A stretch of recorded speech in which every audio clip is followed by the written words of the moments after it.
सर्वांना विनंती आहे सर्वांनी दोन्ही हात उंच करून आपण सर्वांनी घोषणा द्यायच्या आहेत। बोला भारत माता की, भारत माता की, वंदे वंदे। भारतीय जनता पार्टीचा, भारतीय जनता पार्टीचा।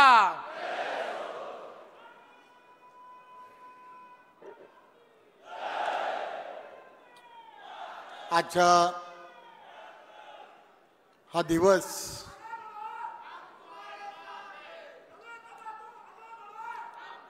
माझी आपणा सर्वांना विनंती आहे,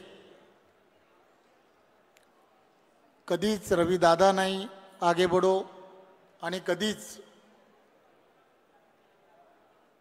रवी चव्हाण आगे बढो नाही, फक्त भाजपाच आगे बढो असंच म्हटलं पाहिजे। आजच्या खरं तर व्यासपीठावरील सर्व मान्यवर, मी सर्वांची नावं घेतली तर बराच वेळ लागेल आणि मला फक्त 10 मिनिटं बोलायचं आहे। सन्माननीय व्यासपीठ आणि माझ्या समोर उपस्थित असणारे सर्व भारतीय जनता पार्टीचे कार्यकर्ते, पदाधिकारी आणि मोठ्या संख्येने उपस्थित असणारे पत्रकार बंधू भगिनी, खरं तर या व्यासपीठावरील असणारे सर्व नेते मंडळी, मग त्यामध्ये असणारे नितीनजी असतील, देवेंद्रजी असतील, विनोदजी असतील, मी प्रत्येकाबद्दल माझ्या जीवनामध्ये घडलेल्या अनेक विषय जर मी सांगत राहिलो, रावसाहेबांच्या भाषेमध्ये गोष्ट सांगत राहिलो, तर तुम्हाला मी खरं सांगतो की मला आज या पदावरती किंवा माझी आज या पदावरती निवड जेव्हा झाली आहे, खरं तर भारतीय जनता पार्टी, माझ्या पार्टीने माझ्यावरती उपकार केले आहेत असं माझं स्वतःचं मत आहे। मी हे सांगतोय का सांगतोय, हे माझ्याबरोबर काम करणाऱ्या त्या वेळेच्या असंख्य कार्यकर्त्यांना याची जाण आहे। माझी ओळख ही भारतीय जनता पार्टी आहे। मी काय होतो आणि त्यावेळेचा काळ आणि आज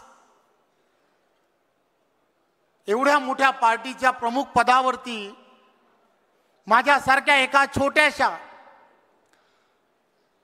2002 साली पार्टीच्या कामाला सुरुवात केली आणि 2002 पासून काम करत करत एक सामान्य कुटुंबातील असणारा हा कार्यकर्ता आज भारतीय जनता पार्टी महाराष्ट्र प्रदेशाचा अध्यक्ष होतो, हे दुसऱ्या कोणत्याच पार्टीत होणार नाही। त्यामुळे माझ्यावरती हे उपकार आहेत। त्यामुळे अनेक जण बोलताना असं म्हणतात की वेडा आहे, काही करतो। हो, मी वेडा आहे, कारण या पार्टीनेच मला मोठं केलं आहे आणि या पार्टीच्या सन्मानासाठी जे वाटेल ते करण्याची हिंमत ही माझ्यामध्ये आहे आणि मी हे विसरणार नाही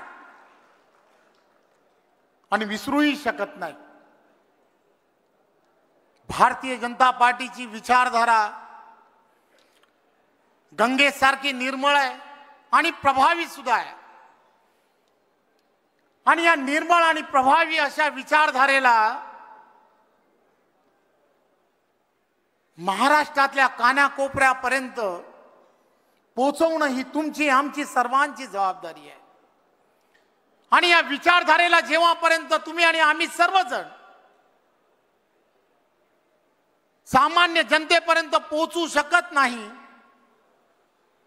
तोपर्यंत सामान्य जनतेला जो आज फेक नेरेटिव्ह 2014च्या अगोदरचा असणारा काळ तुम्ही आम्ही सर्वजण आठवा, देशातील असणाऱ्या प्रत्येकाने आठवला पाहिजे। आणि तेव्हापासून आजपर्यंत केंद्रातील असणाऱ्या नरेंद्र मोदीजींच्या नेतृत्वातलं सरकार असेल किंवा महाराष्ट्रातलं असणारं देवेंद्रजींच्या नेतृत्वातलं असणारं सरकार असेल, ही मंडळी दिवसाचे रात्र पाहत नाही, 24 तासापैकी 18 तास काम करतात। फक्त ना फक्त देशातील असणाऱ्या प्रत्येक घटकाला न्याय देण्यासाठी यांचं काम अविरतपणे सुरू आहे। जबाबदारी इतर कोणत्या पक्षावरती नाही आहे, जबाबदारी ही आपल्याच पक्षावरती आहे आणि आपल्याच कार्यकर्त्यांवरती आहे। आपलाच कार्यकर्ता हे सर्व करू शकतो। देशातील असणाऱ्या शेवटच्या व्यक्तीपर्यंत पोहोचण्याचं काम जर कोण करू शकत असेल तर तो आपल्यापैकी असणारा प्रामाणिक कार्यकर्ताच करू शकतो। आणि असे प्रामाणिक कार्यकर्ते भारतीय जनता पार्टी व्यतिरिक्त कोणत्याच पक्षामध्ये नाहीत, हे मला अभिमानाने सांगावं असं वाटतं। आणि म्हणूनच तुम्हाला आम्हाला सर्वांना एक वाहक म्हणून काम करायचं आहे। ही विचारधारा सामान्य लोकांपर्यंत पोहोचवली पाहिजे। राष्ट्रीयत्वाचा असणारा हा धागा तुम्हाला आम्हाला सर्वांना सामान्य जनतेपर्यंत नेण्यासाठी येणाऱ्या काळात काम करायचं आहे। मी या पक्षाचा प्रदेशाध्यक्ष म्हणून मला जी जबाबदारी दिली आहे, या जबाबदारीचं माझ्याकडे ध्यान नाही। बावनकुळेजींनी जे सांगितलं, त्यांनी गेल्या काही वर्षामध्ये पार्टी आणि पार्टीच्या कार्यकर्त्यांबरोबर सातत्याने केलेला संपर्क असेल आणि देवेंद्रजींच्या नेतृत्वात हा महाराष्ट्र येणाऱ्या काळामध्ये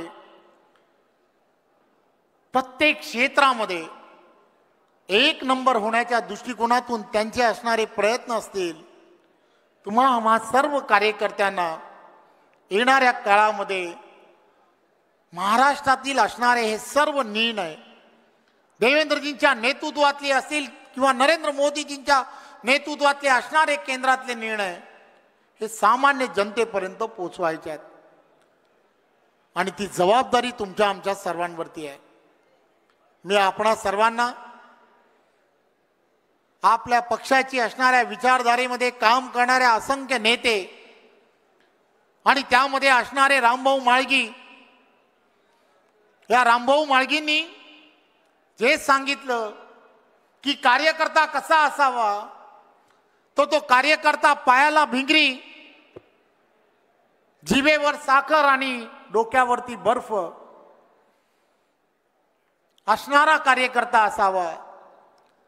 मी आपणा सर्व कार्यकर्त्यांना आज फक्त विनंती करायला आलो आहे की 2029